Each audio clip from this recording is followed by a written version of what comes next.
Racism rarely announces itself, but in the polished quiet of a luxury dealership, it made itself known in silence. What began as a proud moment between a black father and his son quickly turned into a quiet humiliation, dismissed, ignored, then escorted out without cause. The salesman never asked who they were, never imagined the man he disrespected controlled the very supply chain that kept his showroom alive. By the time he realized the truth, it was too late. Because Malcolm Rhodes didn't raise his voice, he raised a standard and built something no one could take from him again. Before we go any further, comment where in the world you are watching from and make sure to subscribe, because tomorrow's story is one you don't want to miss. The sun filtered through the wide glass of the dealership's front facade, casting sleek reflections across a row of pristine vehicles lined like polished trophies on a marble floor. Chrome glinted under recessed lights. Engines gleamed behind sculpted grills. Everything in the place radiated wealth, precision, and the kind of luxury that turned heads and unlocked silent admiration. But none of it held a candle to the quiet glow on Malcolm Rhodes's face as he glanced at the young man beside him. Jordan's sneakers barely squeaked on the polished tile as he took a few cautious steps inside, eyes wide but posture steady. He didn't smile. Not yet. He was trying to play it cool. 6 feet tall now, lean and growing into his frame, Jordan had that still awkward confidence of a boy, just beginning to recognize the man he was becoming. His hands were tucked in the pockets of his jacket, but his eyes were doing a full scan. Hood lifted slightly as he took it all in. Malcolm watched him with a calm kind of pride that rested deeper than words. "You see that Aston Martin over there?" he asked gently. Jordan tilted his head, lips parting slightly. "That's the Vantage, right?" "That's right." Malcolm nodded, one hand resting lightly on Jordan's back as they began walking. "I remember when I was your age. I used to drive by this place every weekend just to catch a glimpse. Back then, the windows were darker. You couldn't see inside unless someone opened the door, but I used to dream about it anyway." Jordan gave a small, knowing smile. "And now you could buy the whole building if you wanted." Malcolm chuckled under his breath, the sound low and steady. "That's not the point." Jordan looked over. "Then what is?" "The point is, I get to bring you in here, with your head held high. On your terms. You earned this, son." Jordan's eyes dropped to the floor for a second, humbled by the weight of that truth. His voice was quiet. "It's just honor roll, Dad." Malcolm stopped walking, gently took Jordan's chin and lifted it. "No, it's not. It's late nights, early mornings, self-discipline, doing what's right even when it's not easy. It's who you're becoming. This," he gestured around them, "this is just a symbol, a way for me to say, I see you. I'm proud of you, and I want the world to see what happens when we invest in our sons." Jordan's throat tightened. He blinked fast, nodded once, then stepped forward to mask the emotion. "Well, I mean, if you insist on getting me a car." Malcolm laughed and followed, his steps relaxed, his shoulders loose. "I do. But it has to be something you want, something that reflects you. So take your time.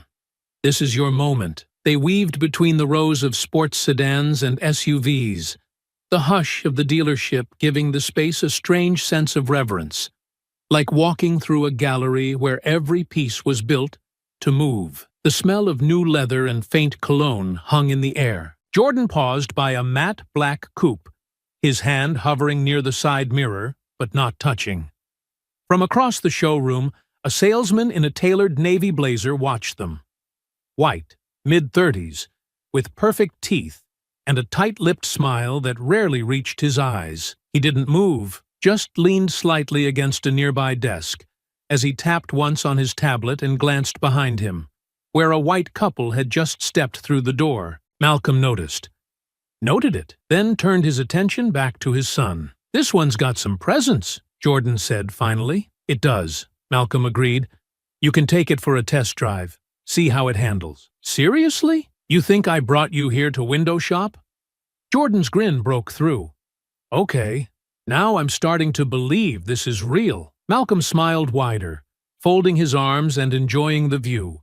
His son, the possibilities, this moment. He didn't come here to prove anything to anyone. Not the salesman, not the customers. This wasn't about appearances. It was about his son. About that subtle, powerful thing every good father tries to give his child.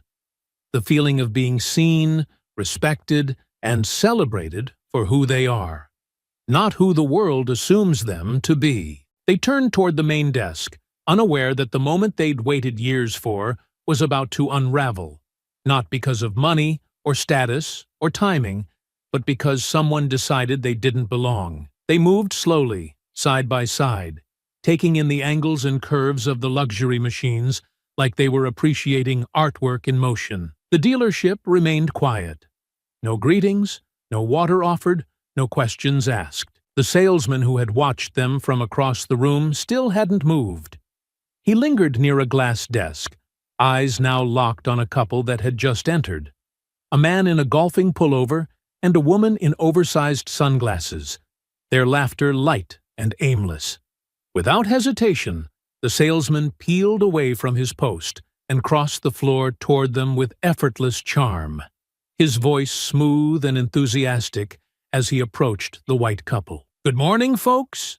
First time visiting us?" he asked, tone high and warm. Malcolm turned slightly, catching the shift. His gaze followed the salesman's path, then dropped back to Jordan, who stood admiring a sleek convertible with glistening silver rims.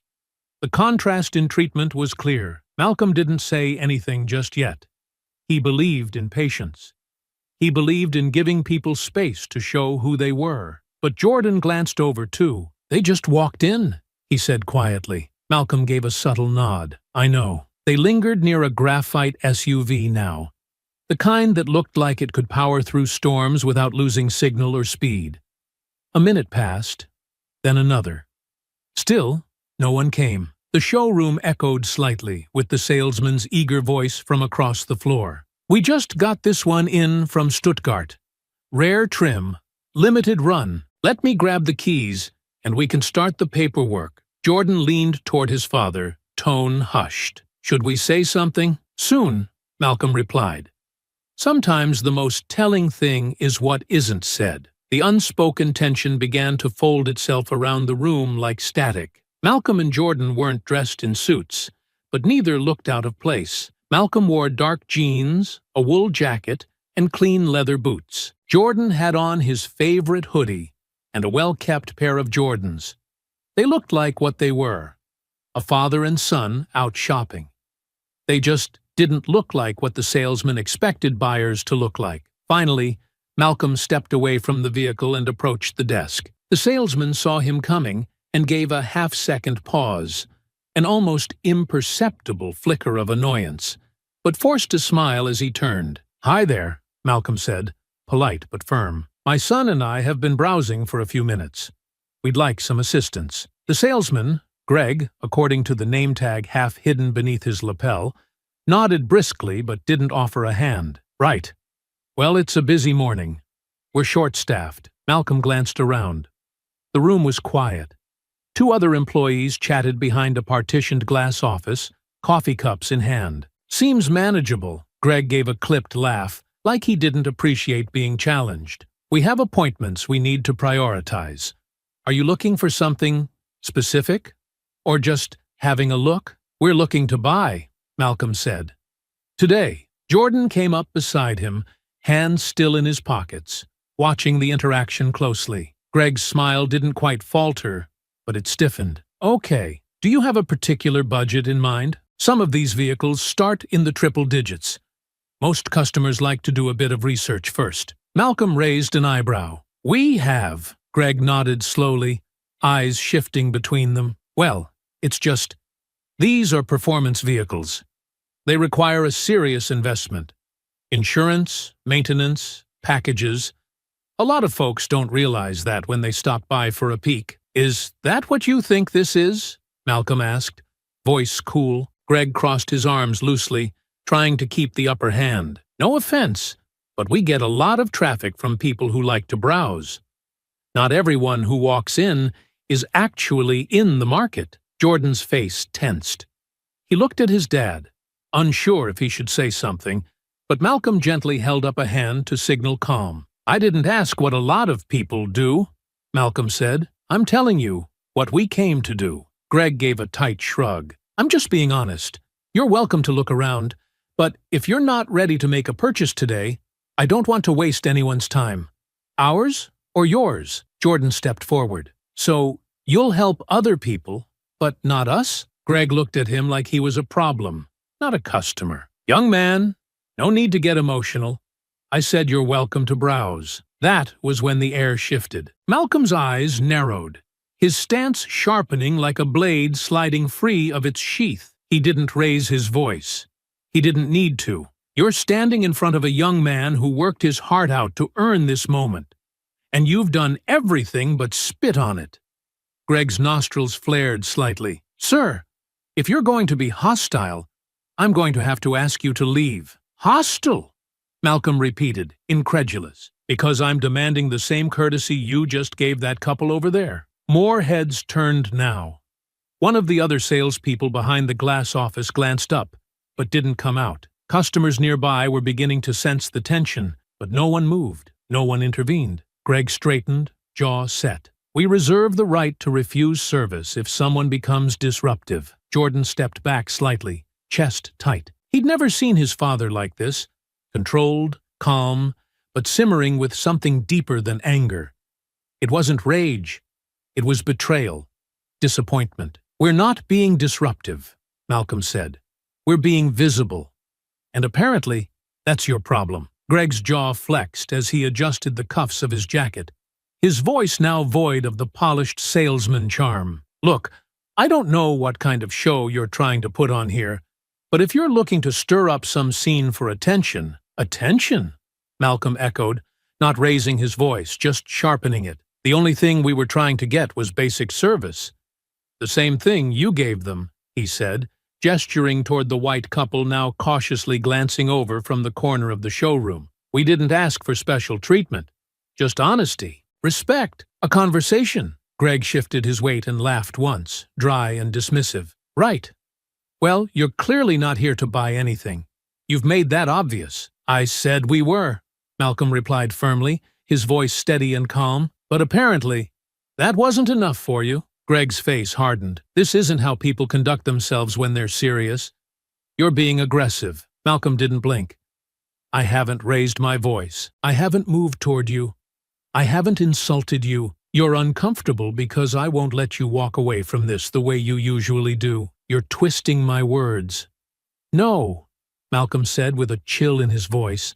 "I'm holding you accountable for them." Greg's lips tightened, and for a split second, something behind his eyes shifted. Not fear, but defiance backed by unspoken confidence. Confidence that came from knowing the system always tilted his way. "You know what?" he snapped, pulling out his phone and turning slightly toward the front desk. "Let's make this easier for everyone." He raised his hand and pointed.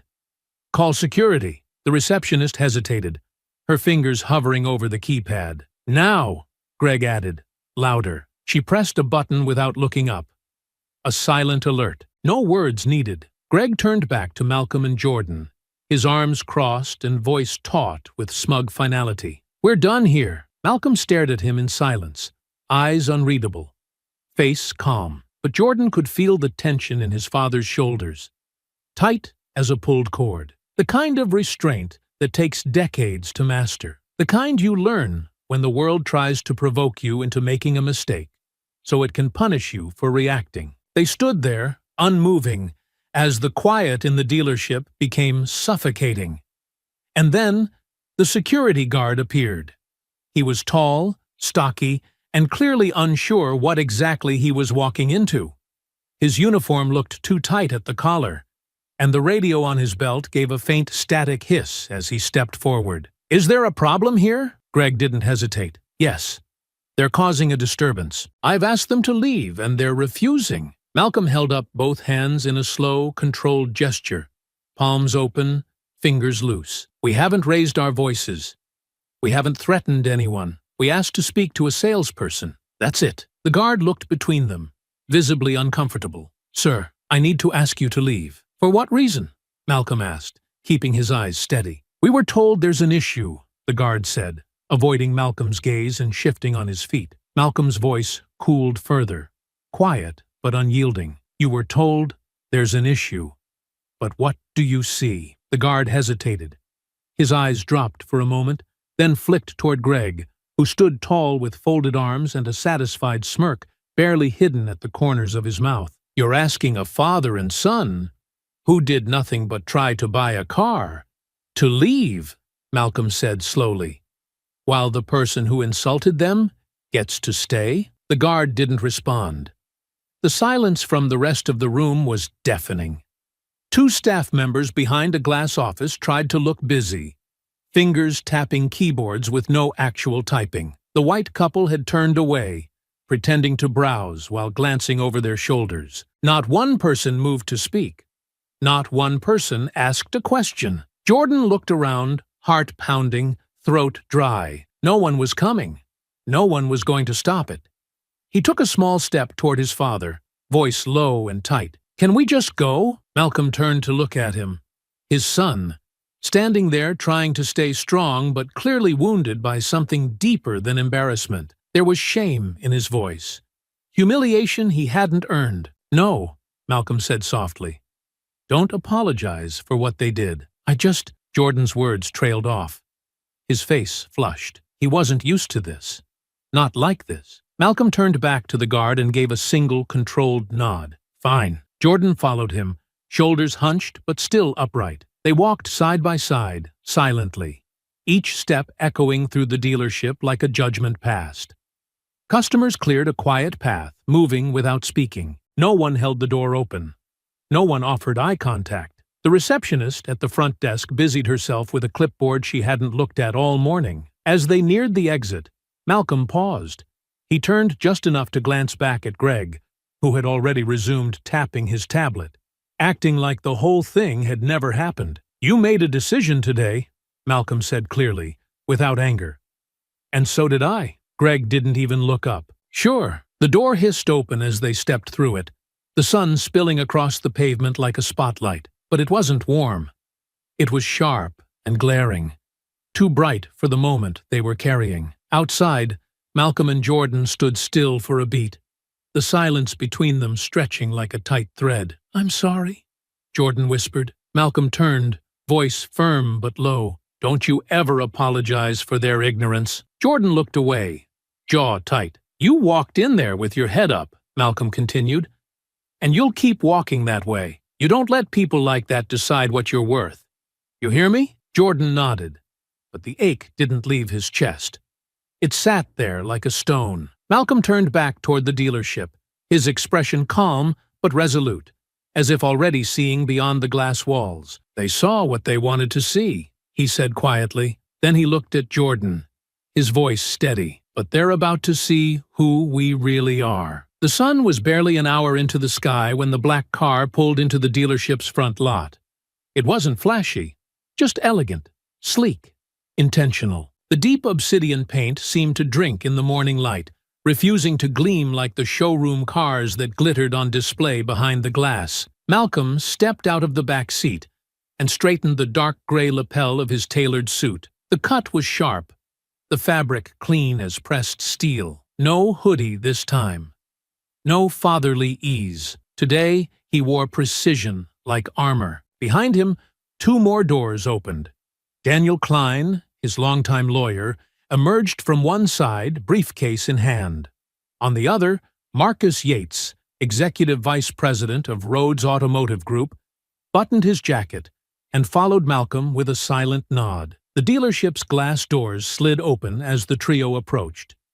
Inside, the mood was as bright and polished as ever, but the undercurrent was off. The receptionist at the front desk blinked twice when she saw them and instinctively sat up straighter. She didn't recognize Malcolm yet.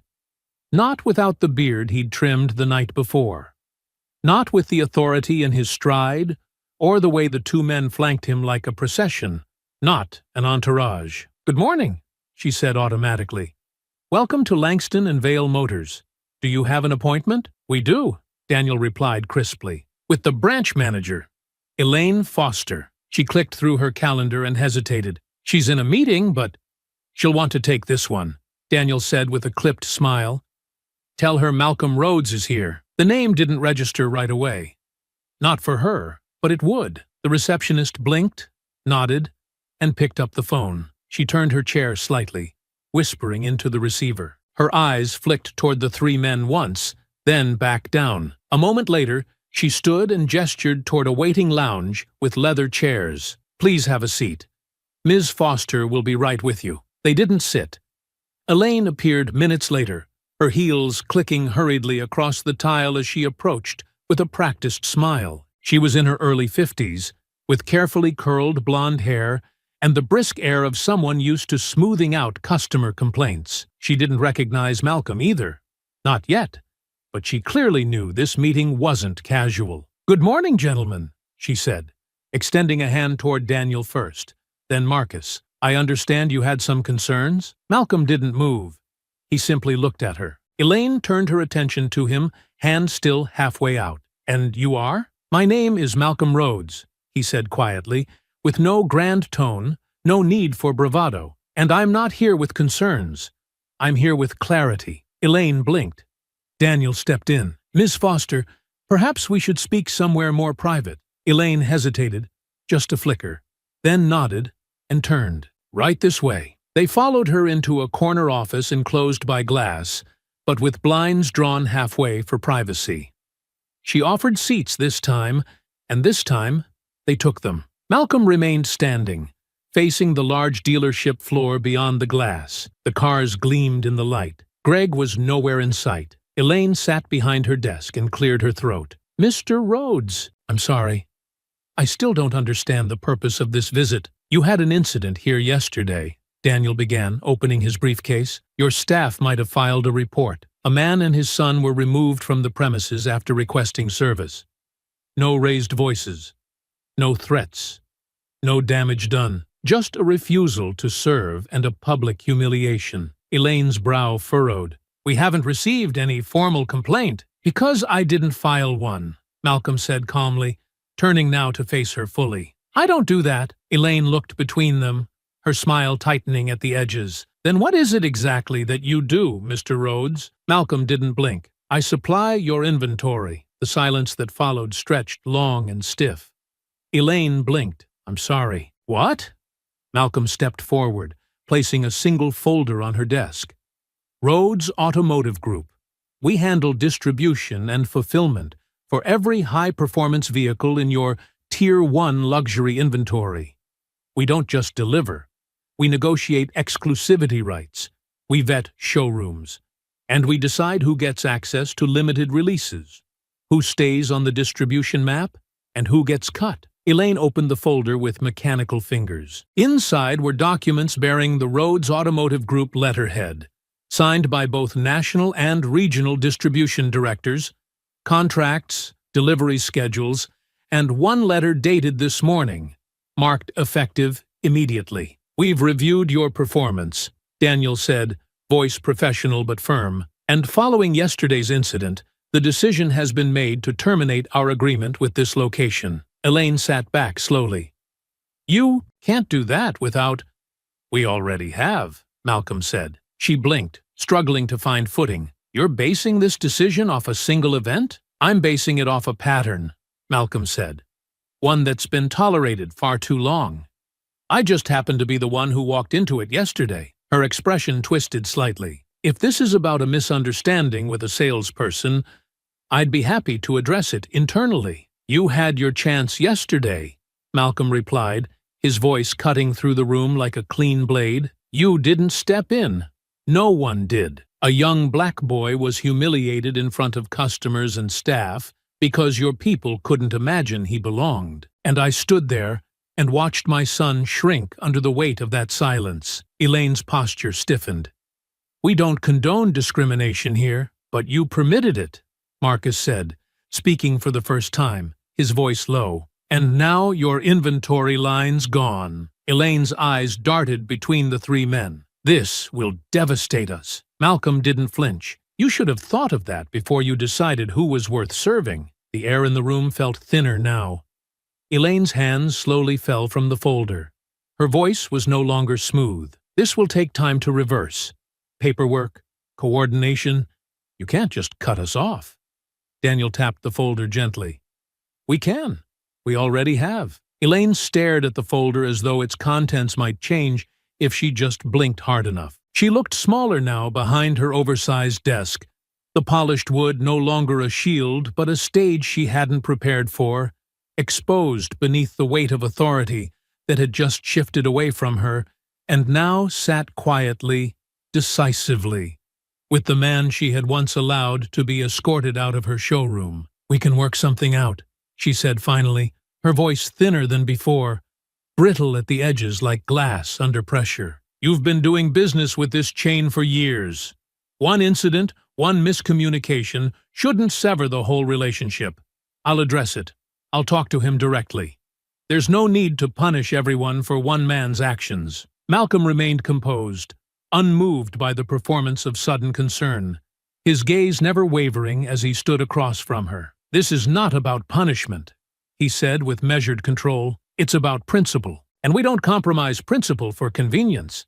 Not in my company. Elaine shifted in her seat, the gears behind her eyes turning frantically as she searched for a thread of leverage. Mr. Rhodes, please, this is a franchise location. We can offer a formal apology, retraining, a written commitment from corporate.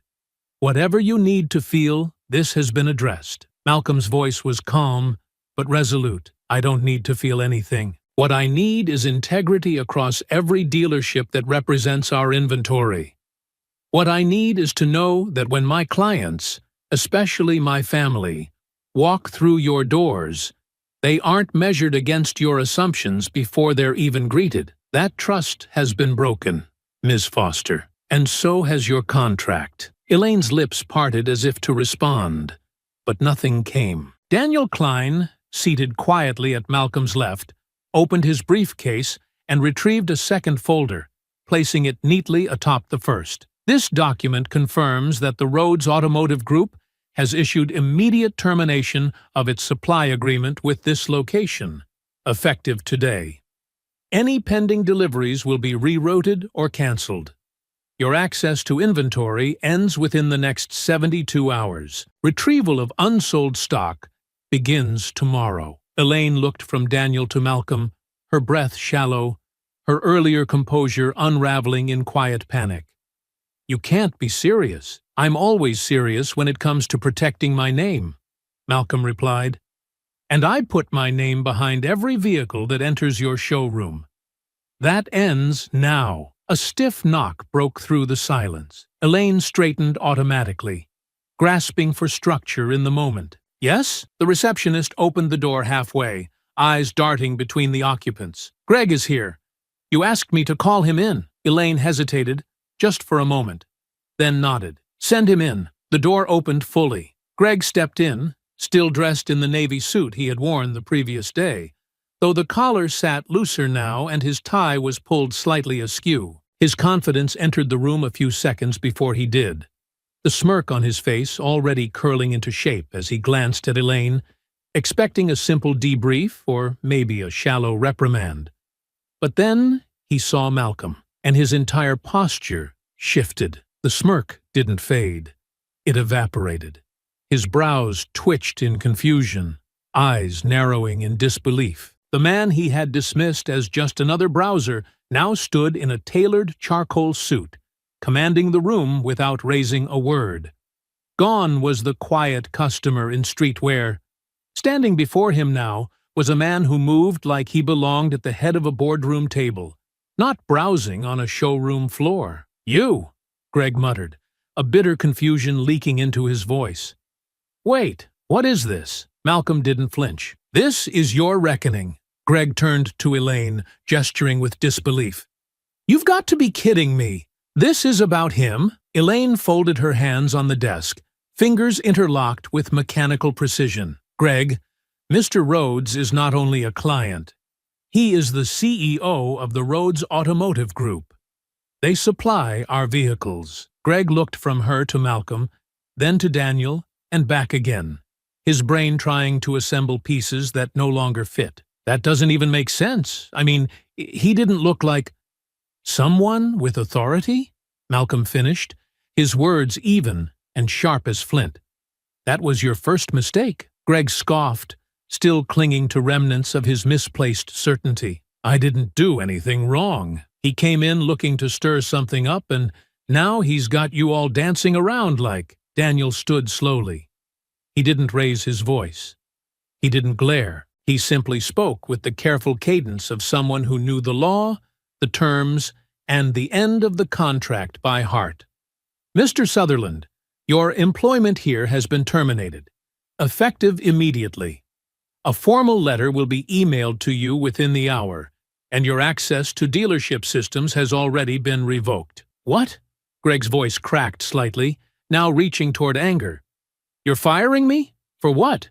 For following protocol? For protecting our assets from someone who looked out of place? You're being fired, Malcolm said, stepping forward now, each word delivered with the clarity of a final verdict. Because you turned away a father and son who came here in good faith.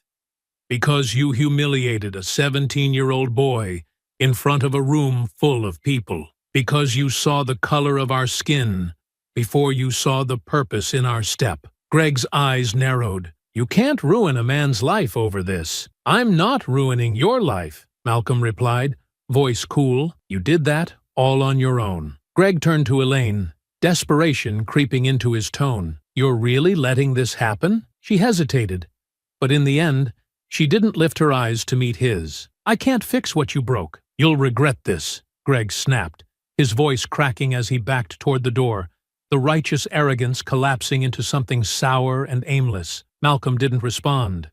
Daniel didn't move. Marcus didn't blink. Greg stood there a moment longer, breathing hard through his nose, his face flushed with rage he couldn't voice without making it worse. Then, without another word, he yanked open the door and left. Just outside, in the hallway, Jordan stood silently, tall, composed, his hands tucked into the pockets of his jacket. He hadn't spoken once since they arrived, but his eyes never left the room. He had seen it all. The reveal, the unraveling, the quiet shift in power that didn't rely on shouting or threats, but on truth, carried with unshakable calm. Malcolm met his son's gaze through the glass and gave a single nod. It wasn't for show. It was for him. To say, you saw what I needed you to see. This is how we carry ourselves. This is how we win without violence. Back in the room, Elaine rubbed her temple and let out a slow breath. Mr. Rhodes, I know there's nothing I can say to undo what happened, but I'd like to express formally my regret. I'm not interested in regret, Malcolm said, walking toward the door now. I'm interested in what rises from the ashes of what's been exposed. He opened the door, letting the morning light pour into the space behind him. The weight of his presence lingered in the room long after he stepped out. Jordan followed, his steps silent beside his father's. Daniel and Marcus came next, never once looking back. As they walked through the front doors of the dealership, every glass panel reflected not just power, but justice served, not through retaliation, but through the steady hand of consequence. The showroom that once ignored them was silent now, no longer glowing with untouchable prestige, but dimmed by the absence of something deeper than inventory, respect. They stepped into the waiting car and drove away, leaving behind the echo of a lesson delivered and the beginning of something far more enduring. The email came through at 7:42 a.m. the next morning. Brief, clinical, and final. Subject: termination of employment. Langston and Vale Motors. Dear Mr. Sutherland, following your conduct on the showroom floor and the resulting termination of our supplier relationship with Rhodes Automotive Group, your employment has been terminated effective immediately. Please return all company property by close of business. Respectfully, Elaine Foster. General Manager Greg stared at the screen for nearly 10 minutes, motionless in his apartment kitchen, the glow of the laptop casting cold light across his unshaven face. The remnants of yesterday's suit hung limply over the back of a chair, creased, sweat-stained at the collar. His tie had been tossed onto the counter like a thing discarded in anger. He hadn't slept. He kept rereading the words, waiting for them to change. They didn't. At first, he'd thought there'd be a meeting, some kind of follow-up or HR review that would walk him through next steps. Instead, there was just silence until the message arrived, reducing his years of sales records, his industry awards, and his inflated sense of invincibility to a single corporate bullet point. Still, Greg told himself it was temporary. People overreacted in the heat of embarrassment. This Rhodes guy might have walked in with power, but surely it would cool down. If not at Langston and Vale, then somewhere else. He had the numbers, the experience. He was a closer, and closers always landed on their feet. By 9:15 a.m., he had his resume polished and re-uploaded to every major dealership recruitment platform. By noon, he had submitted 5 applications. By the end of the day, he had sent 12. No calls came, not even an auto-response. By day 3, Greg had reached out directly to old contacts, former colleagues, assistant managers, old drinking buddies in mid-level hiring roles across the state. He kept the tone casual, framing his departure from Langston and Vale as a philosophical difference with new leadership. He asked if they had openings, maybe even something short-term while he considered his options. He didn't mention Rhodes by name, but Rhodes's name kept coming up anyway.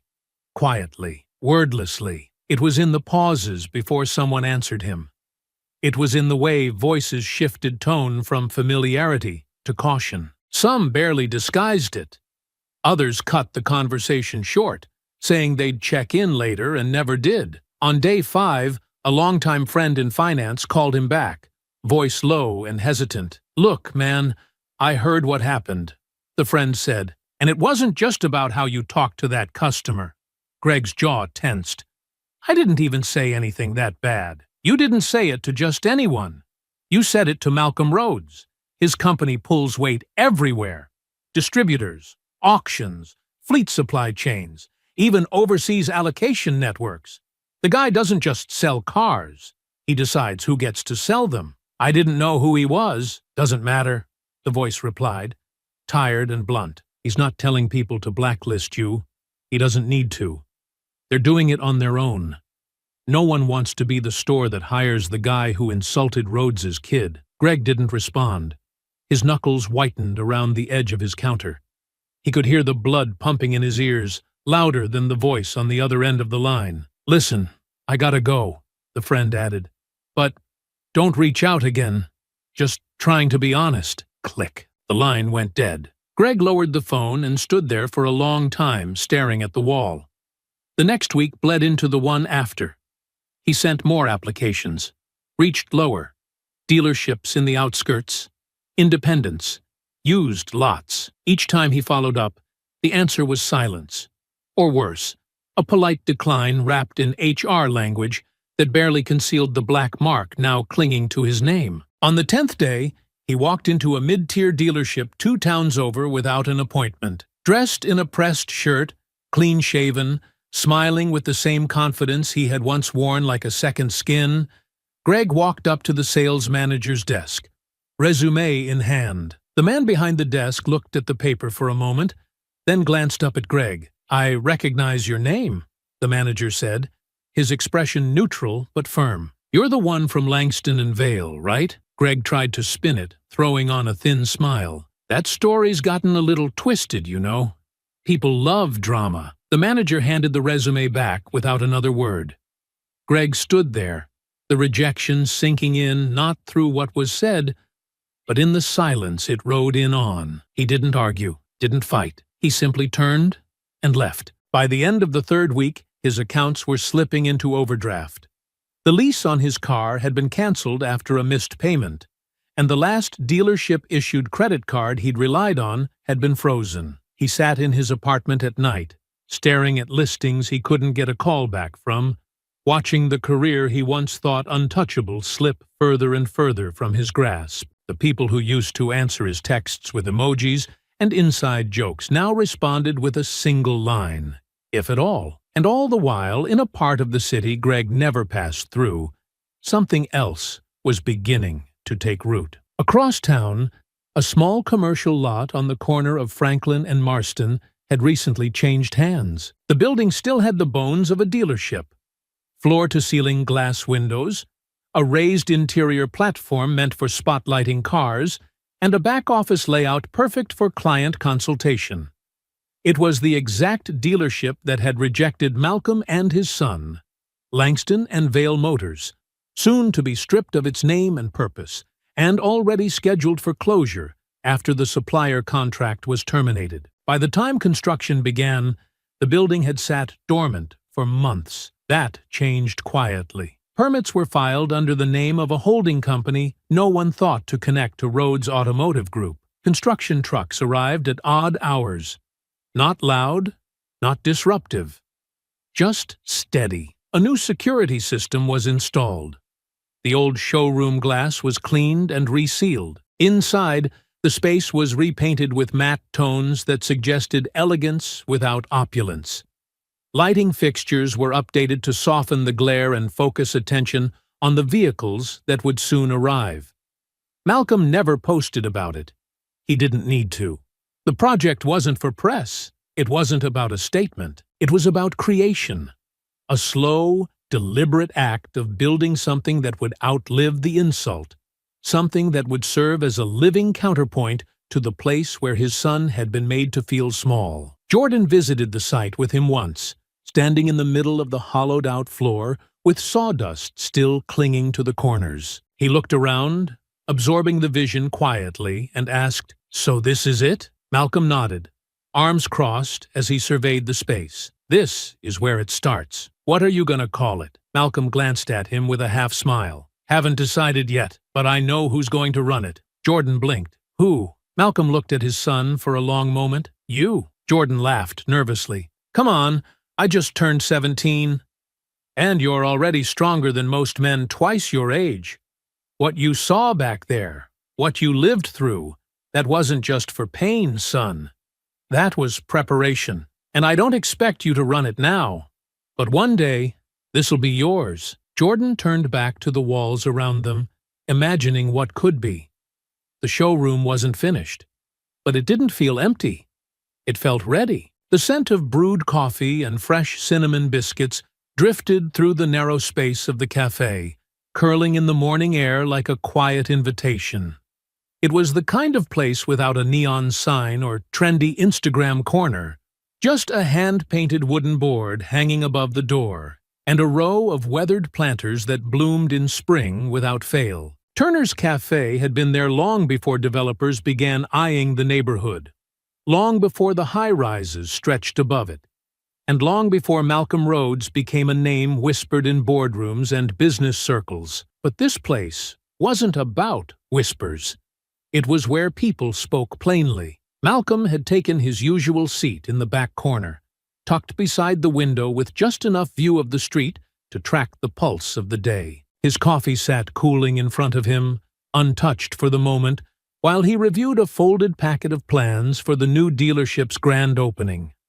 The sketches were clean, modern, minimalist, with soft slate tones and wood textures that nodded to heritage without feeling heavy. The logo had been finalized just that morning. It would read, Kingston Auto and Culture, a tribute to Malcolm's father's middle name and a nod to roots too often buried under survival. But the real reason Malcolm was here had little to do with paperwork. He listened. At a nearby table, 3 men in their 40s leaned into a conversation already midstream, their voices low but animated. 2 wore city utility jackets still dusted with soil and cement. The third was dressed in pressed slacks and a tie loosened at the neck. "I'm telling you," one said, gesturing with his coffee spoon, "he didn't just walk in there angry.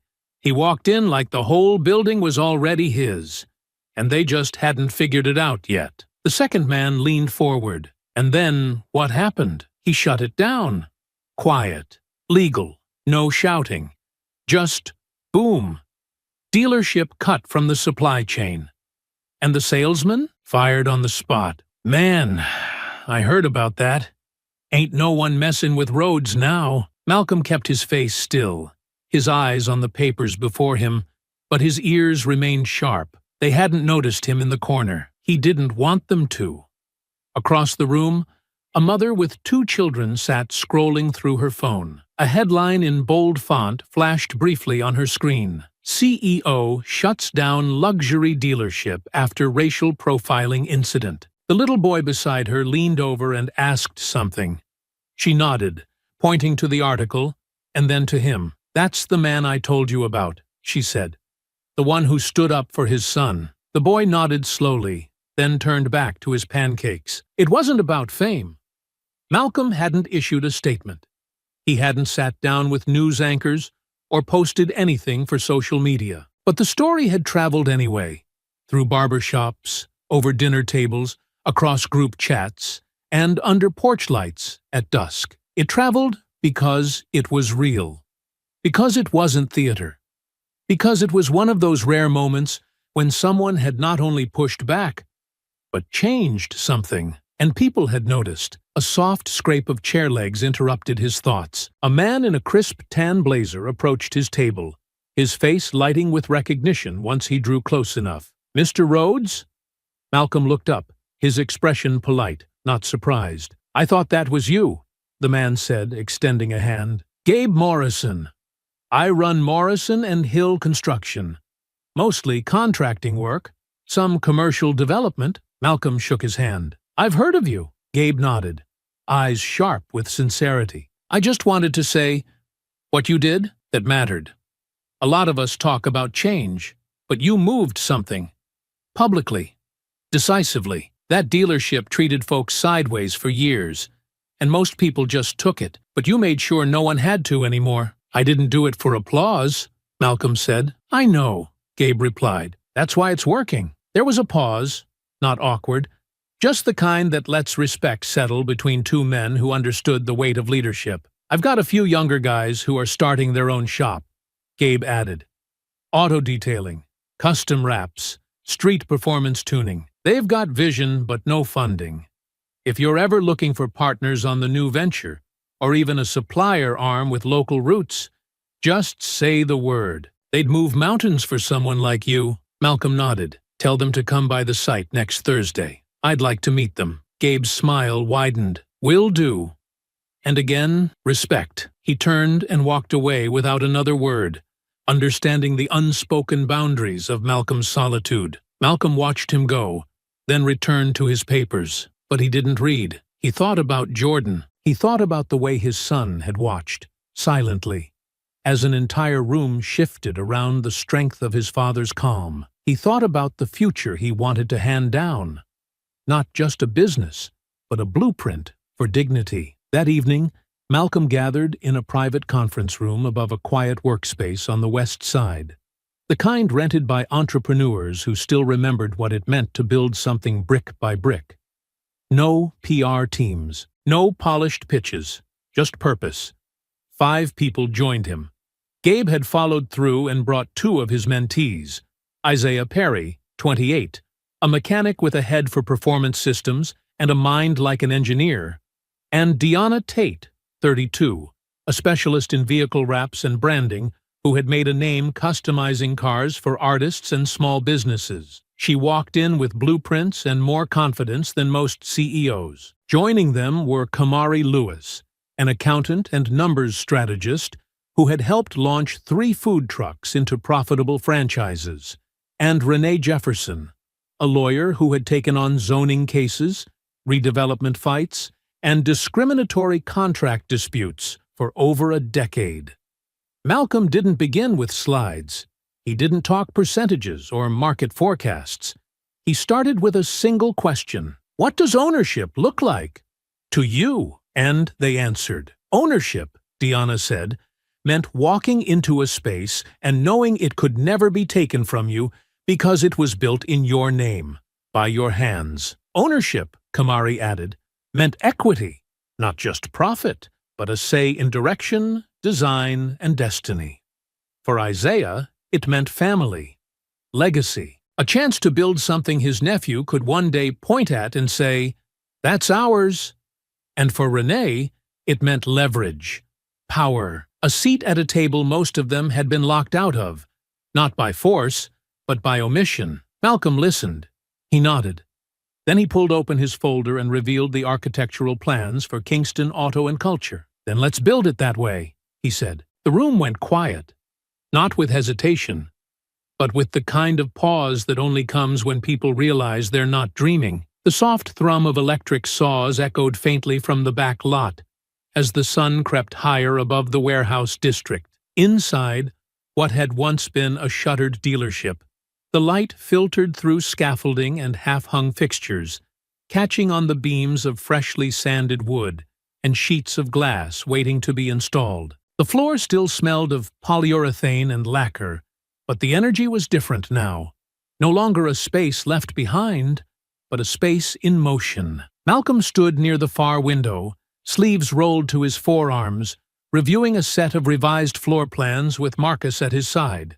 His blazer hung over the back of a nearby chair. He didn't need it here. Not in this place. Not surrounded by people who didn't care what he wore, only what he stood for. "It's almost there," Marcus said, scanning the sheet with a careful eye. "The redesign on the consultation area opens it up, makes it more personal, less transactional." Malcolm nodded slowly, his gaze lingering on the blueprint. "That's the point." He said it quietly, but the words carried weight, like everything about this place did now. Every decision, every material, every line of sight was rooted in something more than aesthetics. It was about redefining experience, about making sure that when someone walked in, they weren't just being sold something. They were being seen. Marcus studied his old friend for a moment. "You've got that look again." "What look?" "The one you get when you're building something you don't want to admit is personal." Malcolm allowed a faint smile to cross his face, but it didn't stay long. "It's not about getting even." "I didn't say it was. Malcolm exhaled, resting one hand on the frame of the window beside him. "That day, when they walked us out, I didn't care about the car. I didn't even care about the contract. I looked at Jordan and saw something fold in him. Something I wasn't ready to see." "You saw him doubt himself," Marcus said. Malcolm nodded. "And I realized that if I left it there, if I let him carry that without giving him something bigger, it would settle in him. It would turn into quiet shame. That's what we inherit sometimes. Not just trauma, doubt." Marcus didn't speak right away. He looked out at the lot where workers moved slowly beneath the rising sun, lifting beams and maneuvering ladders with practiced coordination. "I still remember the first time I walked into a dealership," he said after a while. "I was 22, wearing a shirt with too much starch and shoes I borrowed from my uncle. The guy made me stand outside while he checked inventory. I waited 40 minutes before I realized he wasn't coming back." Malcolm turned to him. "I promised myself that day I'd never walk into a place I couldn't walk out of with my head up," Marcus said. "But you're building a place where no one has to promise themselves anything just to feel human." Malcolm's silence was answer enough. Behind them, footsteps approached. Deanna entered first, followed by Isaiah and Kamari. Renee had stayed behind to file zoning paperwork for a city grant they had applied for under the name the Kingston Initiative, which would be the nonprofit branch of the dealership's community investment program. Financial literacy, internship pipelines, repair training for local high schoolers. It was early, but the vision was already seeded in every meeting they held. Deanna carried a stack of sample branding layouts under one arm, her expression focused but energized. "We finalized the wrap templates for the first 3 display models," she said, laying them on the center table. "Color palettes, font variations, tagline options. Let me know if anything needs to shift before the press preview." Isaiah added, "I also locked in a vendor for custom tuning kits, Black-owned, Atlanta-based. They're ready to scale production if we feature their line at launch." Kamari handed Malcolm a tablet with a cash flow forecast. "With the initial investment pool and the revised lease on this property, we're sustainable for the first 18 months, even at low-margin projections." We'll hit surplus inside the first year if we host even 2 events quarterly. Malcolm took it all in with a steady nod, letting the momentum of their work fold around him. This wasn't just a dealership anymore. It was a platform, an ecosystem, an answer to the question people had been asking for generations. What do we build when the doors we knock on never open? We build our own, and then we invite others inside. "Where's Jordan?" Diana asked, glancing toward the hallway. "He's coming," Malcolm said. Right on cue, the outer door creaked open, and Jordan stepped inside. He looked slightly unsure at first, still adjusting to being part of this world rather than just observing it, but he carried himself with more awareness than he had weeks ago. The change wasn't loud. It was in his posture, in the way his eyes scanned the space before settling on his father. "You made it," Malcolm said, motioning him over. Jordan joined the circle, nodding to the others, still unfamiliar, but no longer just the kid. He'd heard bits and pieces about what was happening here. He had walked the space during demolition, sat beside his father during long drives when Malcolm would talk, without really thinking about how much he was revealing. And now, as he stood among blueprints, team leads, and future partners, it finally clicked. "This whole thing," Jordan said, voice steady but low. "It wasn't just about shutting them down." Malcolm looked at him. "No, you were already thinking beyond it." "I had to be," Malcolm said, "because if all I did was take something from them, I'd have left nothing in its place. And if we don't build what we want to see, we leave our sons and daughters walking into spaces we were thrown out of, still begging for permission." Jordan swallowed, feeling the words settle in his chest. "And this, Kingston Auto, this is ours?" Malcolm nodded. "Yours, theirs, ours. A place where excellence isn't filtered through suspicion, where value walks through the door wearing any skin, any clothes, and still gets seen for what it is." Jordan didn't answer right away. He looked around at the team, Diana still laying out her designs, Isaiah on a call in the corner, Kamari recalibrating budgets without being asked. They were all working, all building something together, and they weren't here for applause. They were here because the world had left them out of enough rooms, and now, finally, one was being built with their names etched into the frame. "I want to learn," Jordan said, looking back at his father. "Not just about sales or operations, about everything, about what it takes to make something last." Malcolm reached out, placed a firm hand on his son's shoulder, and smiled, not with pride, but with purpose. "Then stay close and pay attention, because what we're building here isn't just business, it's proof." The construction hum continued outside. Inside, the conversations layered with plans, projections, and laughter that rang deeper than design. Justice had been served weeks ago. But this was legacy. The conference room inside the old bank building smelled faintly of lemon polish and worn carpet, its walls lined with framed photographs of community events from decades past, black and white snapshots of ribbon cuttings, parades, and long-retired council members posing beside civic plaques. The windows let in morning light, filtered through blinds that hadn't been changed in years, giving the space a muted yellow glow. It wasn't glamorous, but Malcolm hadn't asked for glamour.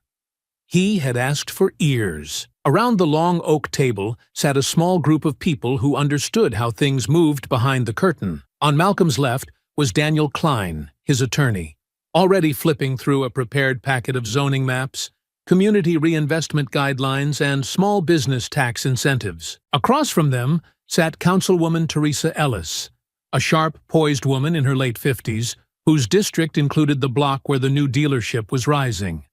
Beside her was City Development Director Alan Romero, younger but savvy, with an eye for metrics and the political instincts of someone twice his age. Rounding out the table were 2 aides from the mayor's office, notebooks open, pens poised, ready to absorb or record whatever mattered. Jordan sat 2 chairs behind Malcolm, off to the side near the window. He didn't speak.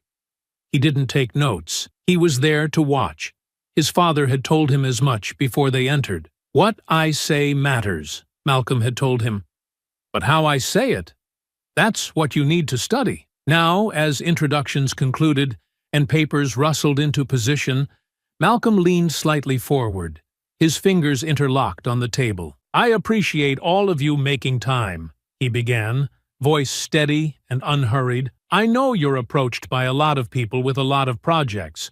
Most are looking for permits, exemptions, funding. Some are chasing press. But I'm not here for any of that." Councilwoman Ellis raised an eyebrow, intrigued. "Then what are you here for, Mr. Rhodes?" "I'm here because I don't want to build another dealership. I want to build a keystone." Alan Romero tilted his head slightly. "You mean like a flagship operation?" "I mean something foundational," Malcolm replied, his tone deepening just enough to anchor the word, "something that holds weight. I want Kingston Auto and Culture to be more than a business that sells vehicles. I want it to be a center of influence, a model for economic revitalization driven by community-first design." Daniel slid a packet across the table. "We've outlined a proposal for a community advisory board, a job training partnership with East Central High School, and a local contracting clause that ensures a minimum of 70% of all services are sourced from within a 10-mile radius." Ellis glanced through the packet, nodding slowly. "That's more thorough than most nonprofit expansions we see. You're building this without public funds?" Malcolm nodded. "Entirely private investment." "Then why come to us?" she asked, curious now, not skeptical. "Because we're not doing this in a vacuum," Malcolm said. "This project will affect zoning, traffic flow, hiring trends, and eventually housing. I want the city to be a partner, not just a gatekeeper. I want to build with the current of the community, not against it." Romero folded his hands. "You're asking us to signal institutional support without requiring institutional control. I'm asking you to align with something that's going to rise either way," Malcolm said. "But if you align with it now, you become part of the solution early, rather than catching up after the impact has already happened." Jordan watched the exchange, absorbing the calm precision in his father's tone. He wasn't demanding. He wasn't apologizing. He was inviting people into something that would happen with or without their help, making it clear that this wasn't a plea. It was an opportunity. Ellis tapped the cover of the packet lightly with her pen. "You've done your homework." "I've been doing it for years," Malcolm said. "I've watched other communities get boxed out of growth because the structure was never meant to include them. This time, we build the structure from the community." One of the mayor's aides leaned forward. "What about economic competition? I assume you're aware of the larger dealership networks nearby, some of which have already expressed concern about this location's resurgence." Malcolm didn't flinch. "They're concerned because they're used to a system that favors familiarity. I'm not asking them to move. I'm offering an alternative. If competition makes them nervous, then maybe they should ask themselves why." The aide didn't respond immediately. Romero gave a short nod. "That kind of confidence usually comes with backing. I assume you've already secured your inventory pipeline?" Malcolm's expression didn't shift. "Every vehicle that rolls into our showroom will come directly from Rhodes Automotive Group. I control the channel." Ellis looked up from her papers. "That explains the headlines." "I don't care about the headlines," Malcolm said. "I care about the kids walking past the front windows every day. I care about them seeing themselves on both sides of the desk. I care about the next generation of mechanics, sales managers, financial planners, and creative directors knowing they don't have to leave their community to be part of something excellent." There was a beat of silence. Even Daniel glanced over, sensing the weight of the moment. From his seat in the corner, Jordan felt something shift in his chest. It wasn't just admiration. It was understanding. His father wasn't just building for pride. He was building as a form of protest, a form of investment, and a form of inheritance. And he was doing it with the same quiet resolve he had shown in that glass room weeks ago when the world had tried to shrink him down. Ellis finally closed the folder and leaned back. "Mr. Rhodes, I've been sitting at this table for over 20 years. I've heard a lot of men talk about vision. Most of them don't back it with anything but charm and charts. But what I hear in your voice is clarity. That goes a long way with me." Romero nodded. "You'll have our support on the zoning requests, and I'll speak to the mayor personally about the impact strategy. If this project is what you say it is, we want to see it succeed." Malcolm nodded once, the gesture appreciative but not boastful. "Good. Then let's get to work." As the meeting wrapped and chairs began sliding back from the table, Jordan stood as well, his eyes meeting his father's. He didn't say anything. He didn't need to. Malcolm gave him a subtle nod, a silent acknowledgement that the lesson had been absorbed. Leadership wasn't about noise. It was about presence and clarity, and the willingness to build something that couldn't be ignored. The sound of hammering echoed across the stripped concrete, rhythmic and sharp like punctuation in the morning air. Dust hovered lazily in the shafts of sunlight, pouring through the now empty frame of what had once been Langston and Vale Motors. The polished showroom floors were gone. So were the luxury banners, the monogrammed rugs, the spotless counters where brochures used to sit untouched by anyone who didn't fit the image. In their place were exposed studs, pulled wiring, and stacks of drywall waiting to reshape the interior into something entirely different. Malcolm stood just outside the skeletal entryway, his coat open to the chill that lingered despite the clear sky. He watched the crew work for a few moments, their voices low, their movements purposeful. They weren't just tearing something down. They were making room. Behind him, Jordan stepped out of the car and joined his father at the edge of the site. He wore a thick sweatshirt and gloves, more for the ritual of being useful than for the weather. His eyes scanned the place slowly, taking in the transformation.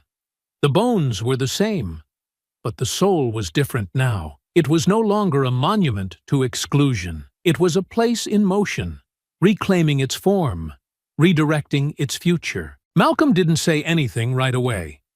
He let the silence stretch between them, filled only by the scrape of metal and the occasional thud of wood dropped against wood. Jordan finally broke it. "It doesn't even look the same." "It's not supposed to," Malcolm said, his voice quiet but certain. "We're not just rebuilding a place. We're repurposing the ground it stands on." He stepped forward, walking across the gravel path that would soon become the new entrance. Jordan followed, their steps in sync, the rhythm of movement echoing the deeper rhythm that had carried them since that day they were turned away. They walked past the open bay where a new consultation area was being framed, then through what used to be the main reception, now gutted to its concrete foundation. Malcolm paused beside one of the support beams, its paint chipped, but still standing strong.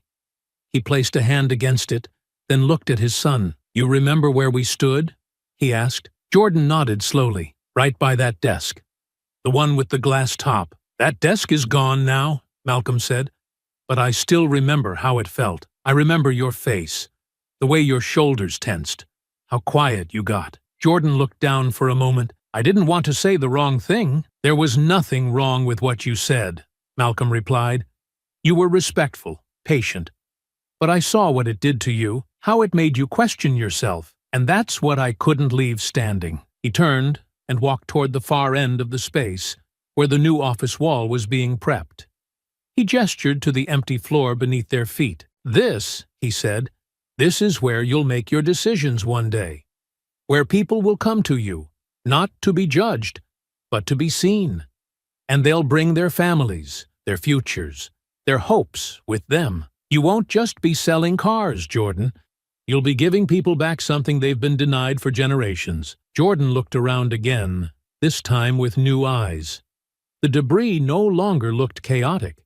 It looked intentional, like something in the middle of becoming. "I used to think success meant walking into a place and getting treated like I belonged," he said quietly.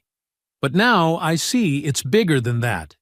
It's owning the place, making it so no one has to prove they belong at all." Malcolm smiled, just slightly, the corners of his mouth lifting with quiet pride. That's it. They stood there for a while, surrounded by noise, but wrapped in something deeper. Understanding. passed between generations without the need for ceremony. Most people think power is about money, Malcolm continued, or status. But real power is knowing you don't have to lower your voice to be heard. It's knowing you can change the room just by staying in it. Jordan nodded slowly. That's what you did. Malcolm looked at him, the expression in his eyes both proud and serious. No, that's what we did. That day, they expected us to leave quietly, to accept their version of who we were. But we didn't. We didn't shout. We didn't curse. We didn't make a scene. We made a statement. By walking out with our dignity and walking back in with our authority. He placed a hand on Jordan's shoulder. That's your real birthday gift. Not the car, not even this building, but the example. Jordan didn't respond right away. He looked up at his father, then back out at the unfinished space, seeing in it not just walls and fixtures, but something living, something that would last. Thank you, he said finally. Malcolm nodded. Keep showing up. Keep listening. And when it's time, take it further than I ever could. Behind them, a construction worker called out about a delivery schedule. Another crew wheeled in a stack of display lights through the back entrance. The transformation was steady, unstoppable. Piece by piece, the old shell was becoming something new. Father and son stood side by side as the dust floated around them, sunlight cutting through the space like promise made visible. The work wasn't finished, but the foundation had been laid, not just in concrete, but in character. The final week before the grand opening was supposed to be ceremonial, a tightening of bolts, a polishing of glass, a quiet celebration of what had already been built. But on Monday morning, less than 5 days before the ribbon would be cut, Malcolm received an email flagged urgent with a subject line that read, Zoning Compliance Review. Suspension pending final inspection. At first, he thought it was a clerical error. It wasn't. By the time he arrived at the site, Daniel was already there, standing beside 2 city inspectors, and a third man Malcolm didn't recognize, older, square-shouldered, with the brittle confidence of someone used to control. He wore a city contractor's badge and spoke with the rehearsed diction of someone hiding intent behind protocol. We're here for a follow-up review, the man said as Malcolm approached. There have been concerns raised about fire safety access, parking orientation, and rear visibility from the loading dock. Until those are re-evaluated, your certificate of occupancy will be delayed. Malcolm looked at him without blinking. This property passed all 3 inspections last Thursday. The man nodded, as if the facts were mere formalities. New information came in over the weekend. Daniel stepped forward. What new information? And from whom? The man's eyes flicked over to the inspectors, then back to Malcolm. Just fulfilling our due diligence. That was the moment Malcolm knew this wasn't about due diligence. It was about disruption. He didn't raise his voice. He didn't threaten. He simply took a breath and nodded. Walk me through the new concerns. Over the next 45 minutes, Malcolm listened, calm, alert, as vague issues were raised, half-documented concerns repeated without clear sources, and forms were referenced that no one seemed able to produce in full. The inspectors looked uncomfortable. One kept checking his tablet. The other couldn't meet Malcolm's eyes for longer than a few seconds. By the end of the review, Malcolm knew exactly what this was. Someone, maybe a competitor, maybe a former partner loyal to Langston and Vale, had made a call. Maybe several. Maybe even leaned on someone at city level with enough pull to slow things down, but not enough power to stop them outright. It wasn't the kind of sabotage that announced itself loudly. It was quieter, more familiar, the kind meant to frustrate, to delay, to chip away at resolve and momentum. When they left, Malcolm didn't follow them out. He stood near the front entrance, arms folded, looking out at the parking lot where the first deliveries had already begun arriving. 6 new vehicles, wrapped and waiting to be placed inside the showroom floor that Diana's team had finished dressing the night before. Daniel joined him after a moment, his expression tight. I can push this. We've got legal grounds to escalate. I can get City Hall to intervene. Malcolm shook his head. Not yet. Daniel looked at him. They're trying to gut you by 1,000 paper cuts. They're trying to remind me this city still belongs to them, Malcolm said. And I'm going to remind them that it doesn't. Daniel raised an eyebrow. You've got something planned? I always do. That evening, Malcolm made a quiet call to Councilwoman Ellis. Within 24 hours, he had a closed-door meeting scheduled with Romero from Development and 2 senior aides from the mayor's compliance office. This time, there were no polite introductions or exploratory questions. This wasn't a coincidence, Malcolm said, placing 3 printed copies of the inspection history across the table. Every milestone met, every document signed. And now, with 4 days to go, we're suddenly facing phantom infractions? Romero flipped through the papers and sighed, pinching the bridge of his nose. I've already heard rumblings. Someone's leveraging old networks. Former city contractor who had ties to Langston and Vale. He's leaning on relationships that haven't caught up with the new landscape. I don't need to know who, Malcolm said. I just need it stopped. The mayor's aide spoke next. We've reviewed your file. Everything's in order. We'll push this through and issue a letter to override the stall. It'll be clean by Friday. I don't want a favor, Malcolm replied. I want fairness. That's the difference between them and me. Romero looked up. You'll get both. Malcolm stood. Then we're done here. On Thursday afternoon, Jordan met Malcolm at the site to walk through the final layout. The signage was up. The lights had been tested. The cars were polished and placed with care, each model spaced in full view through the floor-to-ceiling windows. A small placard near the entrance bore a simple statement: Kingston Auto and Culture, a legacy in motion. Jordan trailed behind his father as they walked past the waiting lounge, through the back offices, and into the main display area where sunlight painted long lines across the floor. He hadn't said much during the drive over, but he had been watching, paying attention to every phone call, every quiet conversation Malcolm had handled over the past week. You didn't fight them, Jordan said finally, almost in disbelief. You didn't go to the press. You didn't blast them online. You just worked around it. Malcolm turned to him, his face calm. Because if I had fought back the way they expected, I would have played into the image they already painted of me. Loud, angry, dangerous. That's how they win. They don't beat you in public. They push you until you beat yourself. Jordan looked around the space again. So instead, you proved them wrong, quietly. No, Malcolm said.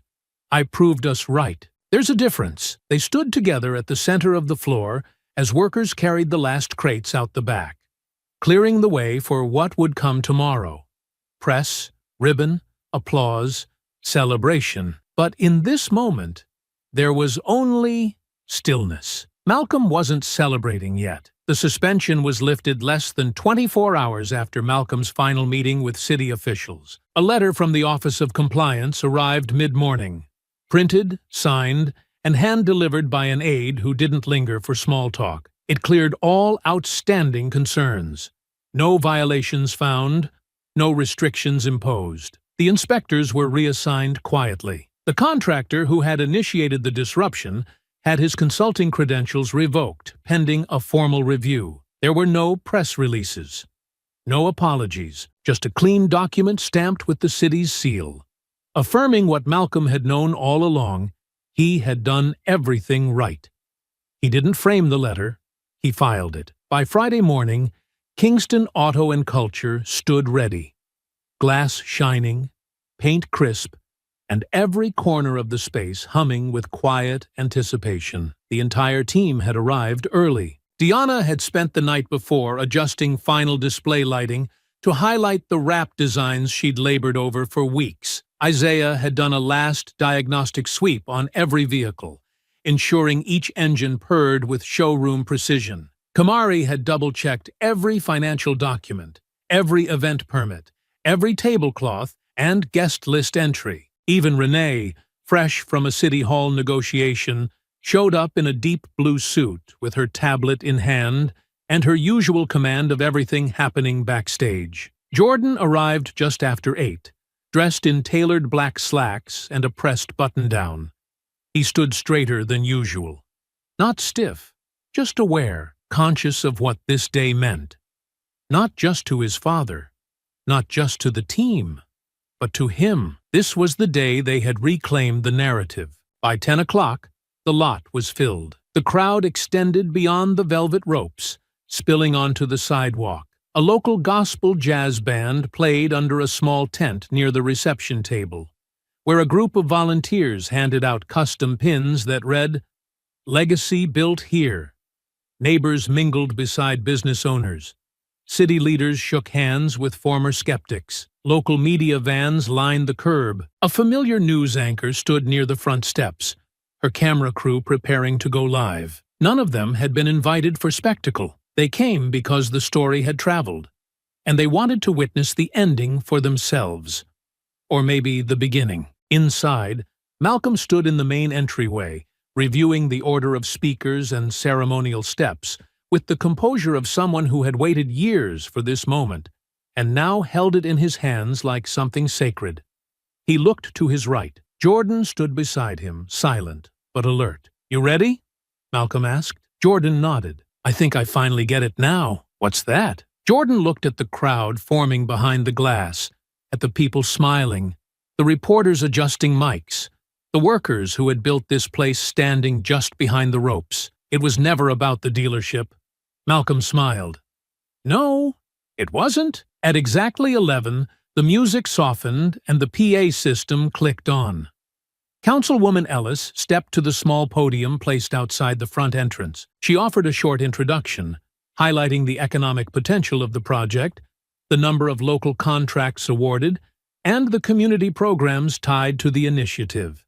Her speech was warm, clear, and measured, ending with a nod toward Malcolm. "Some people build businesses," she said. "Others build movements. Mr. Rhodes, it's your turn." Malcolm stepped forward as the crowd quieted. The wind caught the edge of his coat. He adjusted the mic slightly and looked out, not at the cameras, but at the faces. "I won't speak long," he began, "because today isn't about performance. It's about presence." He let the words settle. "Presence," he repeated, "is what was denied to us when my son and I stood in a showroom not far from here, asked for service, and were told, through every gesture, every silence, every slight, that we didn't belong, but we didn't walk away, ashamed. We walked away, determined." There was a murmur of affirmation from the crowd, quiet but felt. "Some of you know what that feels like," Malcolm continued. "To be told you're too loud, too poor, too late, too black, to be anything but invisible. But invisibility is a choice made by others. Dignity is a choice we make ourselves. And today, we're choosing to be seen." He stepped slightly aside and gestured toward the building behind him. "Kingston Auto and Culture isn't just a place to buy a car.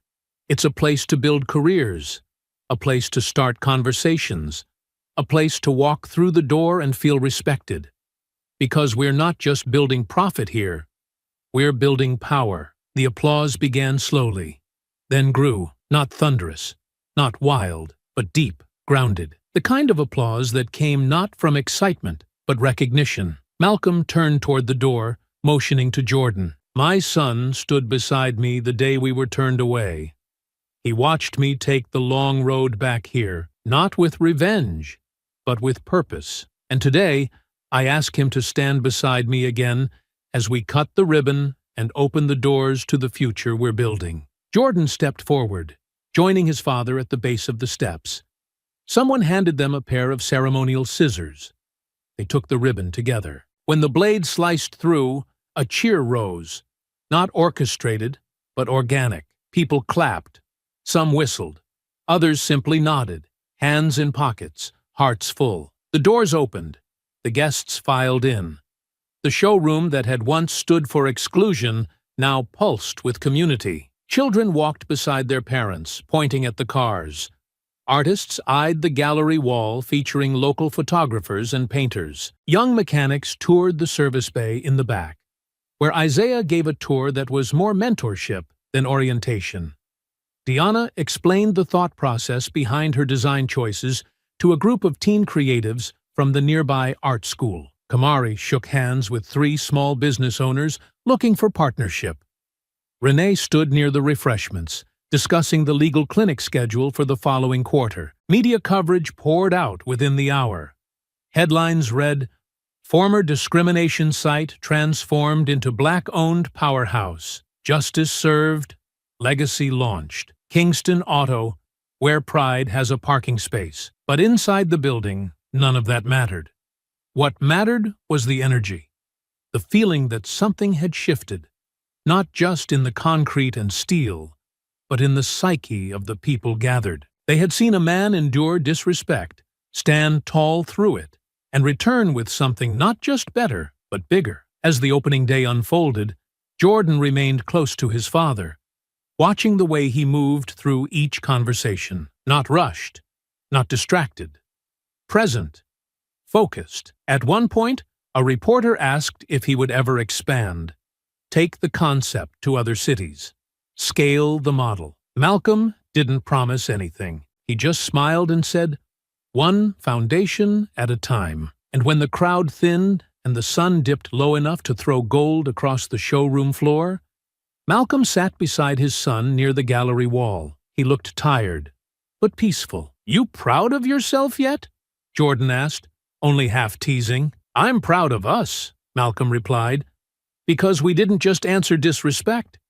We built a response no one can ignore." Jordan nodded. "This was the real revenge." Malcolm shook his head. "No, this is redemption. Revenge fades. Redemption builds." They sat in the quiet together, the echoes of celebration still lingering in the air. What began as a humiliation had become a home. Weeks passed, then months. Kingston Auto and Culture became more than a dealership. It became a fixture, a conversation starter, a point of pride. People didn't just come to buy cars. They came to sit, to learn, to connect. It was where high school students came on Saturdays for mentorship and hands-on training in the service bays. It was where first-time buyers asked real questions and got honest answers. It was where small vendors found partnerships, and artists found wall space, and job seekers found a front desk that didn't screen them out based on how they looked when they walked through the door. The media moved on, as media always does. But the people stayed. The neighborhood stayed. And something deeper began to settle. Something steady. Something that lasted. Malcolm no longer came in every day. He didn't have to. He arrived early on Mondays and late on Fridays, checking in with each department, answering questions when needed, but never hovering. His office remained untouched, except for a shelf he filled with framed photos. None of them press shots or business accolades, just moments that mattered. Jordan shaking hands with a new hire. Deanna standing beside a car she'd wrapped in tribute to local culture. Isaiah covered in grease, laughing beside 3 interns. Kamari setting up folding chairs before a community forum. Renee leading a contract clinic beside a corkboard covered in thank you notes from residents who never thought they'd find legal help they could trust. On one quiet afternoon, Malcolm sat in the showroom lounge, sipping black coffee while the sunlight filtered through the windows. He wore a navy sweater and slacks. No blazer, no tie. Just a man at peace, observing what he had built. Jordan entered from the side, carrying a folder under his arm, his expression focused, but not tense. He had just finished onboarding a new hire, his 3rd that month. He paused when he saw his father. "You're early," Malcolm said, smiling faintly. Jordan shrugged, wasn't planning to leave. He sat beside his father, the folder still tucked beneath his arm. Malcolm glanced at it. "Another team lead?" Jordan nodded. "Community relations. She used to run outreach at her church. Knows everyone. Already brought in 2 new partnerships." Malcolm nodded slowly, letting the silence sit for a moment before speaking again. "You've been stepping into more lately." Jordan gave a quiet laugh. "It just makes sense now. What this place is.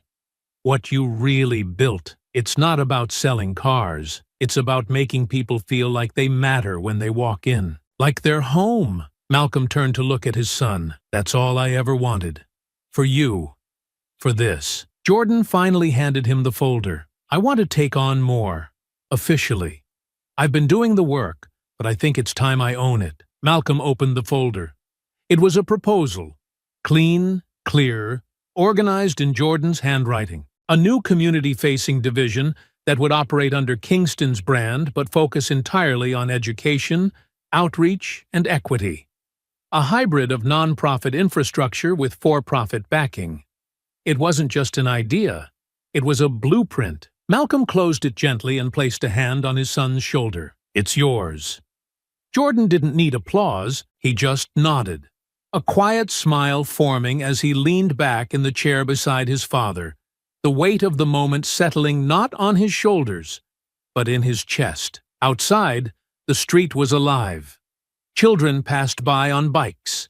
A city bus pulled up to the corner stop, its advertisement now bearing Kingston's new campaign, "Where the keys belong to you." The phrase wasn't about metal or machinery, it was about access, ownership, control. Inside, the dealership moved with its own rhythm. Voices, laughter, purpose. Employees helped customers not because they were trained to smile, but because they wanted to. They remembered what it was like to be dismissed, ignored, overlooked, and now they made sure no one felt that way again. Back on the wall in the gallery section hung a new addition, a photo framed in dark walnut. It showed Malcolm and Jordan standing outside the glass doors during the grand opening, side by side, heads slightly bowed in conversation, backs to the camera, the words "Kingston Auto and Culture" overhead, like a banner to the next generation. No plaque was needed. Everyone who walked past the photo understood what it meant. In time, the story of what had happened, of how a man and his son were once turned away and chose to come back not with rage, but with purpose, became something taught in local classrooms, mentioned at city forums, cited in entrepreneurship panels. Not because it was dramatic, but because it was true. Because it reminded people that sometimes dignity walks quietly, builds patiently, and arrives not with fire, but with foundation. Malcolm eventually stepped down from day-to-day operations. He still came by, still checked in, still sat with young employees who wanted to talk about legacy or growth or how to handle people who underestimated them. But the helm belonged to Jordan now, and Jordan carried it with the same calm strength that had once stood beside him on that fateful day, back when he was just a boy learning what power really looked like. Now he knew. And he wasn't just following his father's footsteps. He was carving his own. I hope you enjoyed that story. Please share it with your friends and subscribe so that you do not miss out on the next one. In the meantime, I have handpicked 2 stories for you that I think you will enjoy. Have a great day.